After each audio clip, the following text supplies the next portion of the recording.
Денес е еден од најважните денови во животот на Алекс Ели, ке се вери.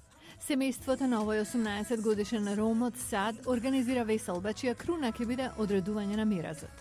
Членовите на обете семејства побараа приватност, па затоа лицата им се зацкриени. Ќе одредат колку да платиме за нивната керка. Ќе бидам искрен, многу е скапо, но нема проблем. Потоа татко ми и татко и ќе наздрават.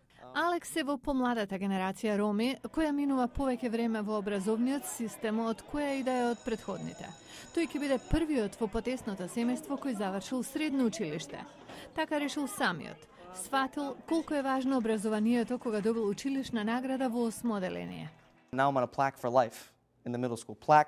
Сега ми има на плакета во училиштето. Тоа ја промени мојата идеологија на Ром. Продолжив да одам на училиште каде има толку многу култури. Сватив, Ром сум, но не треба да се дружам само со роми.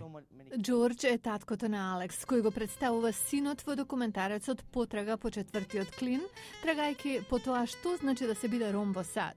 Џорџ вели решил Алекс да остане во училиште и покрај непишаниот закон на оградување, што ги учи ромите да држат дистанца од другите етнички групи. Современите роми како мене сметаат дека ова е традиција што не одржала илјадници години. Нашите предци ја применувале како механизам на преживување. Професорот на Универзитетот во Тексас Јан Ханкок е ром, кој емигрирал во САД од Англија во 1972. Вели, што и да е потеклото на непишаниот закон, неговото одржување е многу битно за некои роми.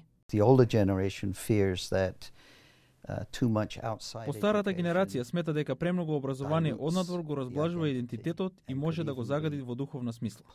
На забавата на Алекс навидум падна договор меѓу асимилацијата и зачувувањето на културата. Се танцува на звуци на американска поп музика и миразот е готова работа. Неверојатни 12.700, а тој врати 2.700 од нив. Добра спогодба, сега е време за веселба. Но не до доцна во ноќта, затоа што уште утре Алекс треба да се врати на училиште.